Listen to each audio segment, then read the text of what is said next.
Boa tarde, eu sou o professor Bispoeta, o seu professor de língua portuguesa. Pensamento Arnaldo Antunes. Pensamento vem de fora e pensa que vem de dentro. Pensamento que expectora o que no meu peito penso. Pensamento a 1000 por hora, tormento a todo momento. Por que é que eu penso agora, sem o meu consentimento? Se tudo que comemora tem o seu impedimento, se tudo aquilo que chora cresce com o seu fermento. Pensamento, deu fora, saia do meu pensamento. Pensamento, vá embora, desapareça no vento. E não jogarei sementes em cima do seu cimento. Trouxemos hoje esse belo poema de Arnaldo Antunes para mostrar que temos ótimos escritores, ótimos músicos, ótimos compositores fazendo poemas de qualidade como esse, e também para dizer que nós temos pessoas muito atentas, temos espectadores atentos. Ontem, falando com um músico, com o Daniel, ele me disse que faltou uma vírgula num dos textos que eu li. Que maravilha, fico muito feliz, muito obrigado, Daniel, por você ter me apontado esse meu deslize. É lógico que agora eu já apaguei, já não vou me lembrar onde é que está esse deslize, mas eu fico muito satisfeito, muito feliz por perceber que tem tantas pessoas atentas. A Zanir, por exemplo, falou que vai ter que rever uma das aulas, porque ela precisa enfatizar melhor certos pontos dessa aula. Nós tivemos também uma pessoa que colocou um comentário muito interessante, bastante interessante mesmo. Ela me apontou a necessidade de eu verificar as outras nuances dentro da língua portuguesa. Ela me falou a respeito de um pretuguês, que era um termo que eu não conhecia. Sou sincero em dizer, eu não conhecia pretuguês, que é uma forma de se dizer que as pessoas pretas, os negros, têm uma linguagem específica. Sim, meu amigo, embora ele tenha apagado esse comentário, mas eu vou dizer para você, se você estiver me assistindo, sim, nós levamos em consideração todas as nuances, todos os falares dentro da língua portuguesa. O que eu sempre vou enfatizar, o que eu enfatizei no meu vídeo inicial, é que nós sempre vamos mostrar aqui nas nossas aulas o português padrão, que é o português que deve ser ensinado, que deveria ser ensinado nas escolas, que é o português padrão, porque é esse português que vai nos dar todos os subsídios que nós precisamos para nos sairmos bem numa entrevista, para nos sairmos bem, por exemplo, numa apresentação de TCC. É esse português que é usado numa apresentação de TCC. Então, por mais que se fale que existe um preconceito linguístico, que as pessoas são corrigidas, é esse português padrão que é usado na maioria das situações formais. Tudo bem? De qualquer maneira, eu fico muito feliz e muito agradecido por essas considerações e por perceber que nós temos realmente espectadores muito atentos.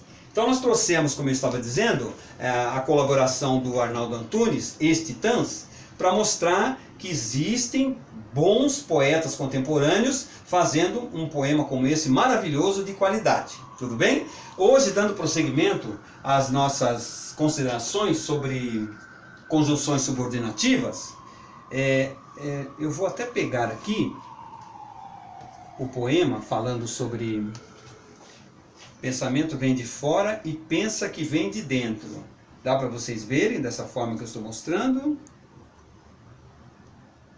Ok, então vocês podem observar no poema de Arnaldo Antunes que ele já fez uma conjunção, ele utilizou uma conjunção subordinativa. Logicamente ele é uma pessoa letrada, é uma pessoa que conhece muito bem o português formal. Ele utilizou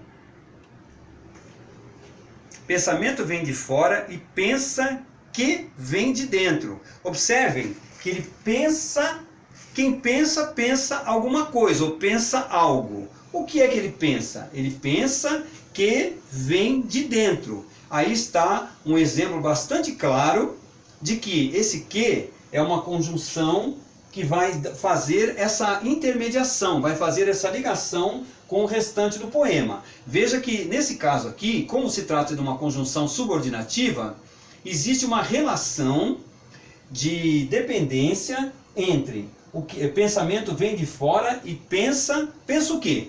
Que vem de dentro. Que vem de dentro está exercendo uma função de subordinação em relação ao que ele pensa. Perceberam? E é sobre isso que nós vamos prosseguir falando hoje. Transpositores ou conjunções subordinativas. Transpõe oração subordinada equivalente a substantivo e exerce na oração complexa a função de substantivo. Falamos de oração complexa e chegou o momento de diferenciá-la em relação ao grupo oracional. Oração complexa é aquela que tem um ou mais dos seus termos sintáticos sob forma de uma oração subordinada. Ou seja, essa oração subordinada tem uma relação muito direta com a oração principal, com a oração complexa. Por exemplo, esperamos que todos venham ao baile. Quando eu falo esperamos, o que você vai me perguntar, Elide? Esperamos quem? Ou esperamos o quê? Muito bem. Esperamos que todos venham ao baile. Então, esse esperamos sozinho não consegue se explicar. Nós esperamos o quê? Que todos venham ao baile. Vocês podem perceber que existe uma relação de dependência entre a oração complexa, que é que todos venham ao baile, e essa oração inicial, que nós chamamos que é a oração subordinada, porque ela está subordinada à oração complexa, em que a oração transposta pelo que exerce uma das funções comuns ao substantivo, ou seja, objeto direto, muito bem, do núcleo verbal esperamos. Já no grupo oracional, temos orações coordenadas independentes, e que por isso mesmo podem ser usadas separadamente. Só para recordar, lembram-se das orações coordenadas e subordinadas? Estão lembrados? Eu estou desconectando aqui a minha conexão, só para recordar. Espero que vocês estejam vendo. Não sei se vocês lembram que nós falamos na aula no início sobre conjunções. Aqui nós temos um E, que é uma conjunção coordenativa. Ela está unindo duas orações independentes.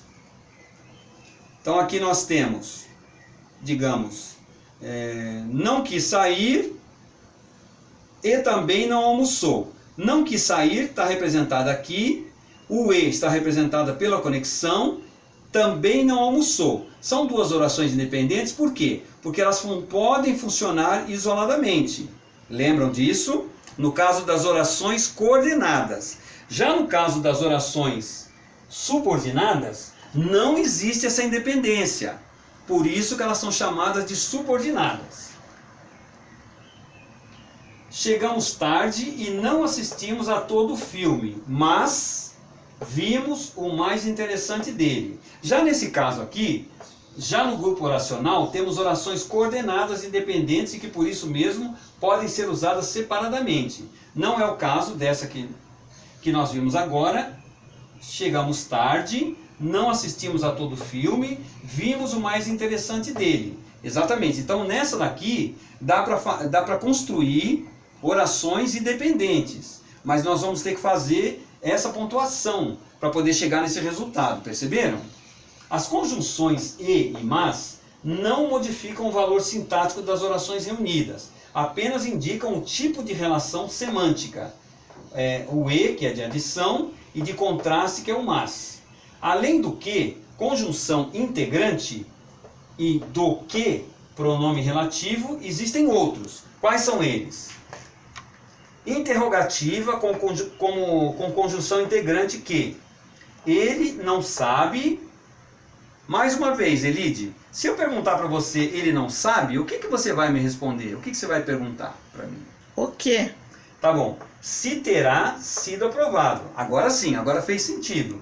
Ele não sabe se terá sido aprovado. Vocês podem perceber que essa oração complexa, se terá sido aprovado, só faz sentido se nós tivermos a oração que nós chamamos de principal. Ele não sabe. Ele não sabe o quê? se terá sido aprovado, que funciona como objeto direto, porque se nós fizermos a pergunta aqui para o verbo o que, nós vamos perceber que esse se terá sido aprovado funciona como objeto direto.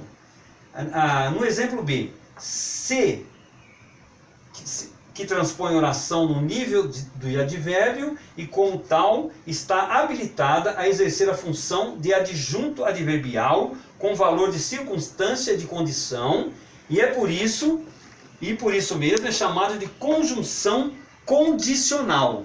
Ou seja, é uma conjunção que demonstra uma condição. Que é locuções, as chamadas locuções conjuntivas. Vamos aos exemplos. Parece que vai chover. Esperamos. Se eu deixar o meu pensamento suspenso, esperamos, logo vem uma pergunta. Qual é a pergunta mesmo que vem, Elidia? O quê? Que cheguem cedo. A verdade é que todos se saíram bem. Percebem a relação de dependência? Uma não funciona sem a outra, porque a outra faz o papel de objeto direto, de adjunto adverbial.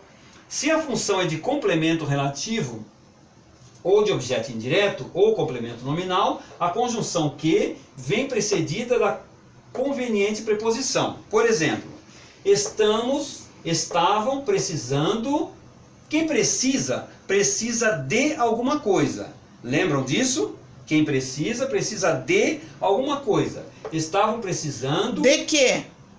De que os ajudassem. Obrigado, Elidia. Ela dedicava seu cuidado... Quem dedica cuidado, dedica cuidado a alguma coisa, a alguém ou a alguma situação. Ela dedicava seu cuidado a que o filho tivesse boa educação. Eram poucas as esperanças de que tudo acabasse bem. Percebem a relação de dependência entre as duas? Como todo substantivo transposto, a oração subordinada pode exercer a função de adjunto adverbial. Nesse caso, o que também terá a companhia de uma preposição adequada que marcará a relação semântica da circunstância. Quando for circunstância, então nós já sabemos que se trata de um adjunto adverbial. Quando se tratar de circunstância. Tudo sairá bem desde que as providências sejam tomadas. Aqui vocês podem ver que essa relação já é uma relação um pouco mais frouxa, usando as próprias palavras do acadêmico. Tudo sairá bem. Eu posso dizer simplesmente isso, tudo sairá bem. Vocês entendem quando eu digo tudo sairá bem? Sim, entendemos. Desde que as providências sejam tomadas. Aqui eu já estou estabelecendo uma circunstância. Tudo sairá bem somente se ou desde que as providências sejam tomadas. Sem que estivesse tudo acertado, não iria viajar. Se eu disser simplesmente não iria viajar, fica incompleto o sentido. Agora, se eu digo sem que estivesse tudo acertado, não iria viajar. Agora fica mais completo o sentido. Trabalhou afincadamente. Afincadamente, eu coloquei aqui de propósito, que representa a mesma coisa que dizer trabalhou com afinco. Como aqui o exemplo já tinha sido colocado dessa forma, eu preferi manter assim. Trabalhou afincadamente para que tivesse uma velhice tranquila. Ela só dizia tudo aquilo porque, esse porquê equivale a esse porquê aqui, gostava da verdade. Ela só dizia tudo aquilo porque gostava da verdade. Se eu interromper o meu raciocínio aqui no porquê, vocês vão me perguntar, mas o que vem depois? Qual é o desfecho dessa história? Perceberam? No final aqui, vocês podem observar que eu escrevi: a poesia concretiza-se no poema e ganha cores nos saraus. Eu tenho um atrevimento de vez em quando fazer uns pensamentos, escrever, e foi isso que eu tentei fazer aqui. Fazer um pensamento, isso vocês podem fazer também. Todos nós somos muito criativos. É só nós começarmos a explorar essa nossa criatividade e nós vamos perceber que nós conseguimos bons pensamentos, pensamentos positivos, e vamos acabar descobrindo que nós somos escritores. todos nós somos escritores. Se cada um de nós pensar, tudo que nós escrevemos pode não ser importante para milhares de pessoas, mas vai ser importante para nós. Então, façam esse exercício, escrevam sempre, tenham um diário, tenham alguma forma de vocês registrarem os seus pensamentos. Vocês vão acabar percebendo, vocês vão acabar descobrindo que nós somos uma fonte inesgotável de criação. Tudo bem? Espero que vocês tenham gostado. Hoje ficamos por aqui. Continuem se inscrevendo no canal, continuem observando, sendo atentos como vocês sendo. Estou ficando muito feliz por isso. Continuem tocando no sininho para continuarem recebendo as notificações e continuem dando o seu ok, dando as suas sugestões, enviando os seus pitacos. Podem enviar, não tem problema, não fiquem acanhados. Eu não sou perfeito, eu vou errar e se eu errar, eu tenho certeza que eu tenho pessoas atentas que vão me corrigir. Muito obrigado, tenham uma boa tarde.